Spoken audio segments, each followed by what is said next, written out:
কাঁধে ভার্সিটির ব্যাগ ঝুলিয়ে আর ভার্সিটি যেতে চাই না, অনেক গিয়েছি। এখন নতুন কিছু এক্সপেরিমেন্ট করতে চাই, নতুন ক্যারেক্টার করতে চাই, দর্শকদের নতুন কিছু দিতে চাই। আমার মনে হয় এটা অ্যাজ আ সিনিয়র আর্টিস্ট আমার রেসপন্সিবিলিটি। ক্যাফে সোসাইটির সাথে আসলে যুক্ত হওয়ার মূল উদ্দেশ্যটা হচ্ছে নতুন একটা চ্যালেঞ্জ নেওয়া। বাংলাদেশে এখন পর্যন্ত তেমন খুব প্রমিনেন্ট কোনো সিটকম আমরা এখন পর্যন্ত পাইনি।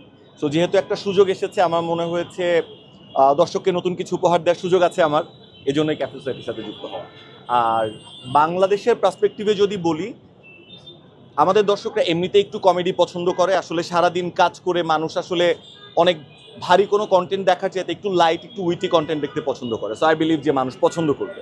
জানতে চাই যদি যে কাজের জায়গা থেকে আমরা শাওনকে কিছুটা সময় একটু মনে হচ্ছে দূরে পাচ্ছি, এই জায়গাটার বিরতিটা কেন আসলে শাওন? কর্মব্যস্ততা নাকি? হ্যাঁ, না, আমার আসলে বিরতির জায়গা না।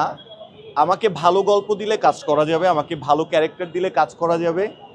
গতানুগতিক গল্প, খুব বেসিক রোমান্টিক কমেডি, এই কাজগুলো আমাকে টানে না।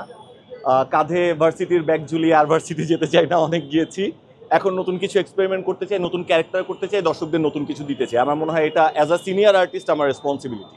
দিন শেষে এই যে সময়টাতে যদি আমরা বলি যে অনেক রকমের গল্প দেখছি এবং যেটা বিভিন্ন রকমের গল্পে মানুষ বিভিন্ন রকম ভাবে নিচ্ছে, কিন্তু কেন আসলে আমাদের দর্শকরা এখনো বাইরের কন্টেন্টগুলোকে প্রাধান্য দেয়? কি মনে করেন যে artist? The very first thing is quality, number two. যেহেতু বলেই ফেলেন, হ্যাঁ। আমি আপনার ক্ষেত্রেও কি বিষয়টা সেরকম কিনা যে কোয়ালিটি ওর কোয়ান্টিটি সেটাকেও কিভাবে দেখেন? আমার কাছে সবসময় কোয়ালিটি ওভার কোয়ান্টিটি। আমার মনে হয় 10টা র্যান্ডম কাজ করার চাইতে ভালো একটা কাজ করাটা আসলে যথেষ্ট। আর আমার কাছে নিজে আমার যেটা ভালো লাগে না বা আমি নিজে যেটা পছন্দ করি না, সেটা আসলে আমি আমার দর্শককে দিতে চাই না। এখন সেটা যতই জনপ্রিয় জনরা হোক না কেন।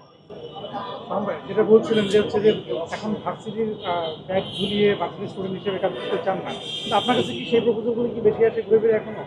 আনফর্চুনেটলি আমার কাছে আসলে এই গল্পের প্রপোজালগুলোই বেশি আসে। মানে কেন ডিরেক্টররা আপনাকে নিয়ে নতুনভাবে ভাবতে পারছে না কেন? আর এটা আমি আসলে দোষ ডিরেক্টরদেরকে দিব না। এটার কারণ হচ্ছে আমাদের মেজরিটি দর্শক এখনো নতুন কোনো জনরা বা নতুন কোনো গল্প এক্সপ্লোর করার জন্য রেডি না, মেজরিটি।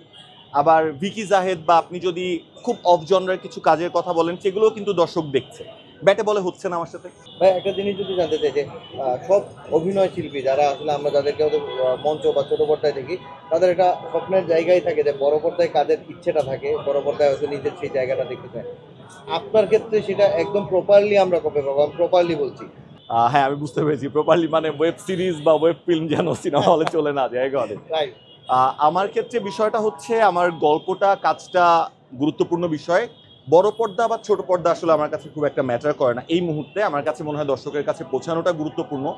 আর টিকিট কেটে টাকা দিয়ে আমার কাজ দর্শককে দেখানোটা ইটস আ বিগ রেসপন্সিবিলিটি। আমার মনে হয় আরেকটু বড় হই, আরেকটু ঠিকঠাক ভাবে অভিনয়টা রপ্ত করে ফেলি, তারপর আসলে বড় পর্দার স্বপ্ন দেখা যাবে। সবাই শুধু এই কথাটাই বলে যে আরেকটু বড় হয়ে আরেকটু অভিনয়টা শিখি, কিন্তু আলটিমেটলি এটা বলতে বলতে সবার বয়সটাই চলে যাচ্ছে। সেই ক্ষেত্রে আসলে কত বড় হলে আসলে আপনারা সেটা পারবেন? আর্টিস্টের বয়স হয় না। এই যে দেখুন, কিছুদিন আগে জাহিদ হাসান ভাই অনেকদিন কিন্তু ছিল না, হঠাৎ করে দুর্দান্ত একটা কাজ করে এখন সবকিছুর চূড়ায়। সো আর্টিস্ট আসলে বয়স হয়ে যাচ্ছে, আর কবে পাবেন এটা আসলে বলার সুযোগ নেই। আমার মনে হয় প্রত্যেকটা আর্টিস্টেরই একটা গোল্ডেন পিরিয়ড, যে একটা গোল্ডেন টাইম থাকে। I am still waiting for that one.